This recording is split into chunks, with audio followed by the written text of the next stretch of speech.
Hello friends, कैसे हो आप लोग? आशा करता हूँ आप लोग बहुत ही अच्छे होंगे। तो आज का हमारा जो बैंकिंग सिलेबस के बारे में हम डिस्कस करने वाले हैं।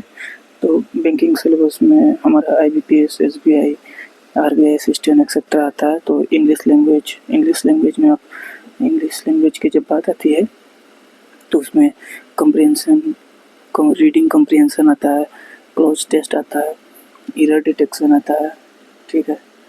और error detection, sentence improvement, filling the blanks, para jumbles, ये सब आपका आता है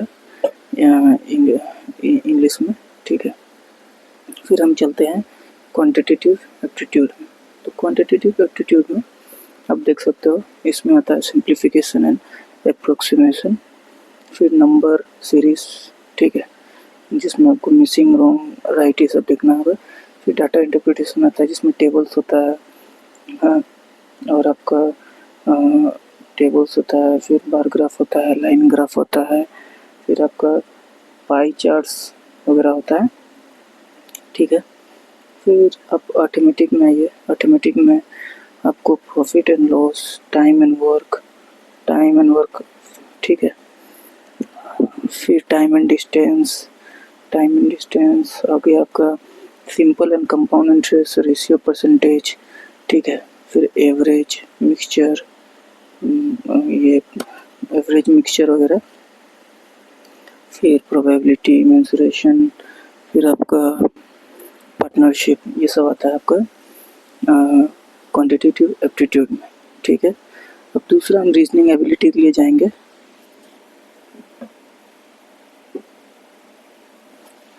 रीजनिंग एबिलिटी में आपका ज़्यादातर पजल्स हो गया, सीटिंग अरेंजमेंट हो गया, इनइक्वालिटीज हो गया, फिर आपका हो गया सिलोजिज्म, फिर coding, decoding, blood relations, direction and distance, alpha, numeric series, तो ये सब आपका रीजनिंग एबिलिटी में आता है। फिर कुछ और भी है अभी, input, output, order and ranking, तो ये सब आपका प्रीलिम्स में आ गया, ठीक है। अब आप मेंस में आइए।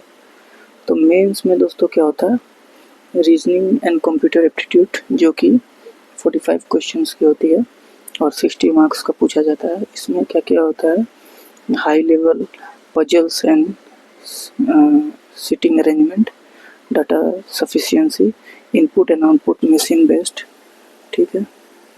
लॉजिकल रीजनिंग, स्टेटमेंट, assumption, ठीक है। और cause effect, interference, entrance, arguments, फिर कंप्यूटर बेसिक्स में आता है MS ऑफिस, आपका इंटरनेट नेटवर्किंग, ठीक है, DBMS, सिक्योरिटी एक्सेट्रा। अब हम जाते हैं क्वांटिटेटिव एप्टीट्यूड में, डाटा एनालिसिस में, जो कि आपका 35 क्वेश्चन होता है, 60 मार्क्स का होता है, जिसमें data interpretation, caselets, tabular, line, bar, pie, graphs, missing DI, radar graphs, ये सब होता है। फिर data sufficiency, arithmetic word problem, advance level का, ठीक है, परमुटेशन, कॉम्बिनेशन एंड प्रोबेबिलिटी, ठीक है। अब इंग्लिश लैंग्वेज में आप जाइए। तो इंग्लिश लैंग्वेज आपका ज़्यादातर 35 क्वेश्चन का होता है, 40 मार्क्स का। इसमें रीडिंग कॉम्प्रिहेंशन हाई लेवल का होता है, क्लोज टेस्ट होता है, पारा जंबल्स होता है, error spotting, sentence correction, vocabulary, synonyms, antonyms, word usage, EDMs होता है, ठीक है। तो ये सब आपका ईडीएम्स हो गया, फ्रेजेस हो गया आपका, ठीक है दोस्तों। तो फ्रेजेस ये सब आता है। फिर जनरल बैंकिंग अवेयरनेस, जो कि 40 क्वेश्चन का होता है, जो कि 40 मार्क्स का होता है, जिसमें आपका करंट अफेयर्स, ठीक है, current affairs, banking awareness, RBI functions, monetary policy, Basel norms, NPA, financial awareness, ठीक है, ये सब होता है। फिर स्टैटिक जीके में आप आइए।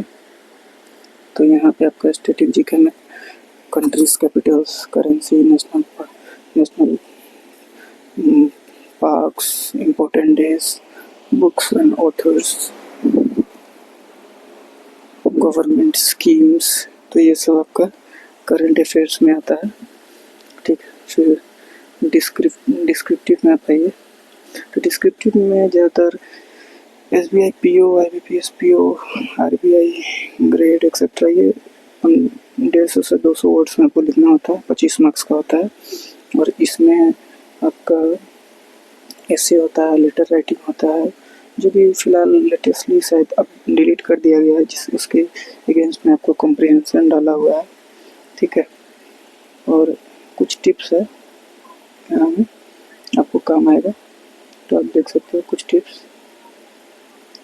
तो टिप्स में कुछ ऐसा है, प्रीलिम्स थोड़ा स्पीड टेस्ट है, यहाँ पे इजी टू मॉडरेट क्वेश्चन आता है, मोर नंबर ऑफ क्वेश्चन। फिर मेंस होता है थोड़ा concept depth, high level reasoning, data interpretation, banking awareness. ठीक है। और प्रीलिम्स में आप देख सकते हो, प्रीलिम्स में आपका है 100 क्वेश्चन होता है, 100 मार्क्स का। 1 घंटे का टाइम होता है, 60 मिनट। मेंस में 155 क्वेश्चन होता है, 200 मार्क्स का, और 120 मिनट होता है। ठीक है। तो अब नेगेटिव मार्क्स के बारे में आ जाते हैं। नेगेटिव मार्क्स के बारे में जो कि बहुत लोग स्किप कर देते हैं, और इसको डिस्कस करना बहुत ही इम्पोर्टेंट है। तो नेगेटिव मार्किंग में जैसे 1/4 मतलब 0.25 मार्क्स डिडक्ट होता है। फॉर एग्जांपल, अगर आपने 10 क्वेश्चन अगर आपने अटेम्प्ट किया और जिसमें से 7 क्वेश्चन आपका सही है, 3 क्वेश्चन रॉन्ग है, तो 3 गुना 0.25, तो इसका आंसर होता है 0.75। तो फाइनल मार्क्स में 7 माइनस इतना, तो 6.25 मार्क्स आपका बहुत प्री एंड मेंस में होता है। अच्छा, no deduction for unanswered question. अगर आप क्वेश्चन आंसर नहीं करते हो तो उसके लिए कोई डिडक्शन नहीं है। No negative marking for descriptive के लिए भी कोई नेगेटिव मार्किंग नहीं है, जो कि 25 मार्क्स का होता है। लेटर, ऐसे, कॉम्प्रिहेंशन इसमें आता है। ठीक है। All the best. IBPS, SBI, RBI बहुत ही एग्ज़ाम है, तो मैं आपको अपडेट कराते रहूँगा कौन सा एग्ज़ाम कौन सा तारीख में आ रहा है। Thank you so much for watching this video. I hope you like it. Kindly subscribe the channel, share